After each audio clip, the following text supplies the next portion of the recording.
Welcome back to the GILLYBIKES channel. So today I'm doing a special one. So this is a used bike that is currently for sale here at Into Moto, and I've seen it and just had to take it out for a spin. We'll look round in the usual way, but stay with me for that. But it's a nice one, limited edition as well.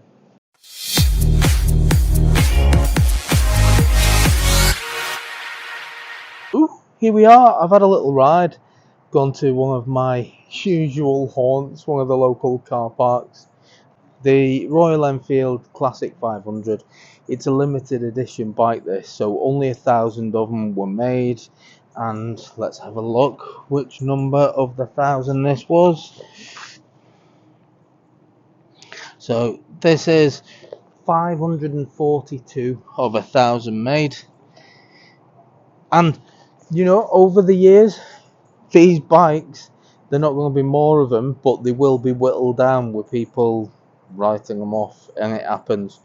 So this bike for me is one of those that I'd have in a collection, because I think this can only go up in value. Let's have a look round the bike and you tell me what you think of it. The sexy close up. Yes. Let's have a look at this plaque on the side, which just has the details there. So 542 of 1,000 made. What do you think of the canvas bags on the side? I think this is quite an old school look.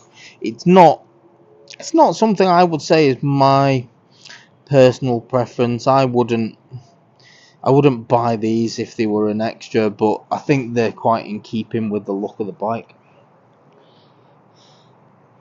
And everything seems to be quite chunky on this as well. So your foot pegs and your gear lever just look quite substantial, as do the pillion pegs as well, quite chunky. Now, believe it or not, this seat, it looks like it's got loads of padding. It is quite a firm seat, but it's really comfortable because it is sprung as well. So you've got your springs there. I don't know if you can see them springs taking a lot of the bumps. So when you are going around town, and we all know how bad the roads are at the minute, you go around and it's just a nice place to be, because these springs just take every single hit for you. So it's a comfortable one.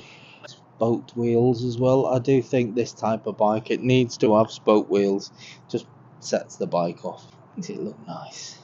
The exhaust on this, it's very similar to what you get on a lot of the Royal Enfields. You've just got a nice straight long black pipe, and for me it's not chrome, so it's a winner. If you didn't know this was a couple of years old, you'd think it was 20-30 years old just with the style of it.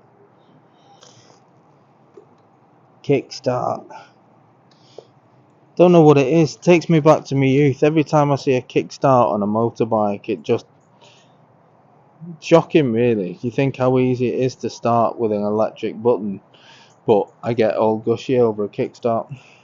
Hand painting going on here, and it's been really nicely done. I like to point out these if there's been some kind of imperfection with them, because I know, you know, it's just something that would do my head in if it wasn't straight. But yeah, this one looks like it's been nicely painted. Seating position on this is actually alright as well. I'll show you.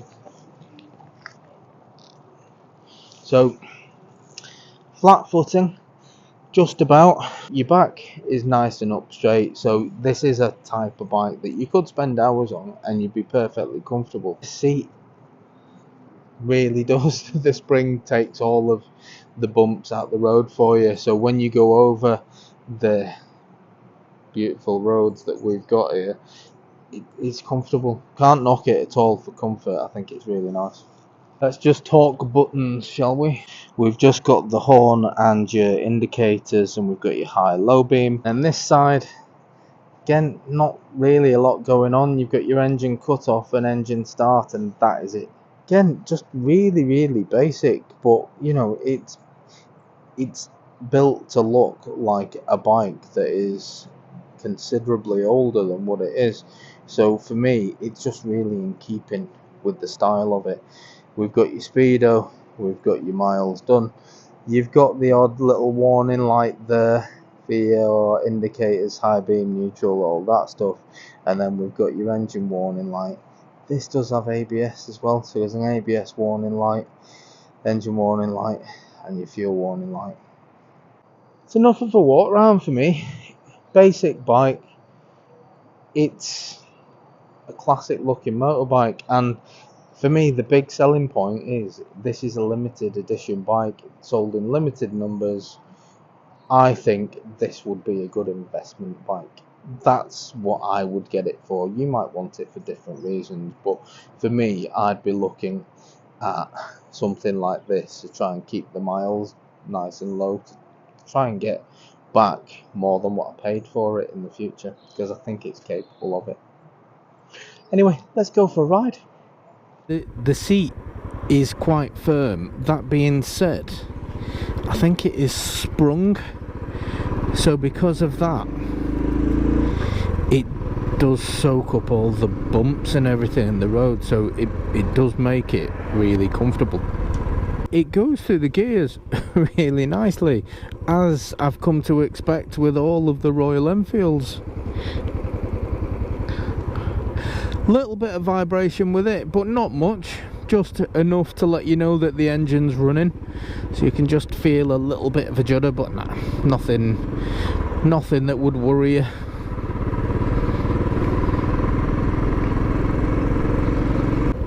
Do like the simplicity of all of this as well. It's just, I know, you know, TFTs are brilliant and they look really nice and they're very nice to look at, gadgety and all that stuff. I know gadgety is not a word, it should be, but it's not.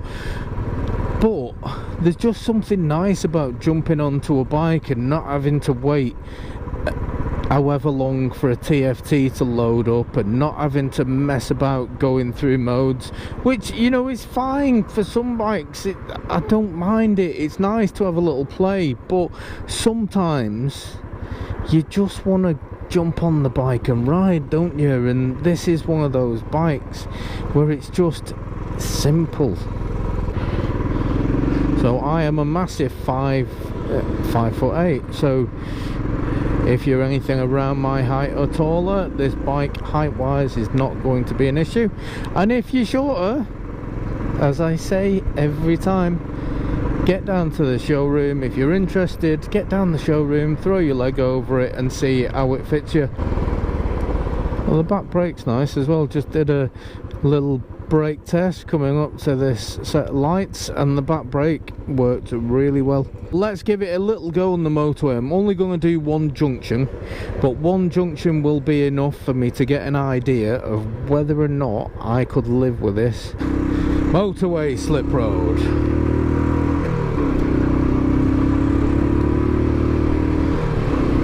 So this bike sounds alright, and you know what, considering it's got no fairing, get up to 60 mile an hour, gets there quite quickly, and wind protection is non-existent. It's not particularly windy today, but I'm not blowing about anywhere, so yeah, it would be fine to go and do a junction or two. Maybe one day in the future, if I get enough room, it'd be nice to add a classic to the collection, but I think not at the minute for me. Just don't have the room, and I don't have the subscribers for that.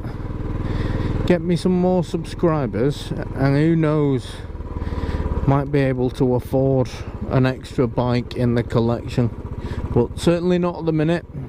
Power wise with this bike, it's a 500cc. It's not what I would call quick by any stretch. It's got enough to, you're going to be able to deal with traffic and it'd be fine for the red light scramble, but a sports bike it is not. The Interceptor or the Continental, they do feel considerably quicker than this bike. It's comfortable though. There's not a lot to complain about with it. You know, it's a classic looking motorbike. It looks a lot older than what it actually is. It certainly looks older than the 350s. The 350s, I really like the look of those bikes, the Meteor and the Classic. This itself looks like, you know, if they'd have wheeled it out and told me it was 40 years old, I'd have believed them, just with the styling of it. But it's a couple of years old. So the beauty of that is you've got a very classic looking motorbike, but you've got all of the modern safety features like your ABS and your disc brakes, etc. So it's a better place to be. I do love a classic motorbike, I do love an old school looking bike, but I don't think I'd want to do an emergency stop on one if it meant my life was in the hands of the brakes, whereas this has got ABS and modern disc brakes, so I'm happy. I feel safe, I feel comfortable. All I keep thinking about with this bike is limited edition, limited edition. It's limited, anything limited edition, just for me always is going to be worth more. If you want something that little bit different, if you want to make that investment, for me I think it'd be quite a smart move.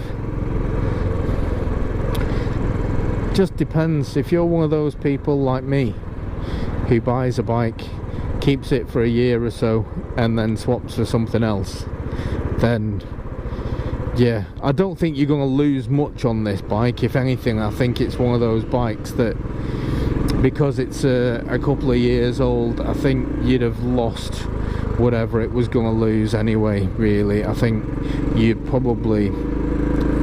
be alright. Albeit, you never know what the future's going to hold, so I'm not a psychic. But I think in the current market, etc., I don't think you're going to lose much on this. Because if you keep the miles nice and low and you look after it, future money maker potentially. But if you run it like a bit of a winter hack, then of course it's going to lose money, because that's just what happens if you don't look after something. But yeah, it's a nice little bike, and it rides nice and comfortable. Nothing overly exciting by the ride of it. It's not taking my breath away with how speedy it is. It's just comfortable, and if that's something that you're into, if you're looking for a comfortable motorbike, this is it. If you're looking for an investment for the future, I think this is it, because of limited numbers. And if you're looking for a classic old looking bike, this is it. It's a nice bike. So if you're interested, you know where to go. I'll put links to Into Moto in the description. Anyway, that's going to do me for today. I'll catch you on the next one.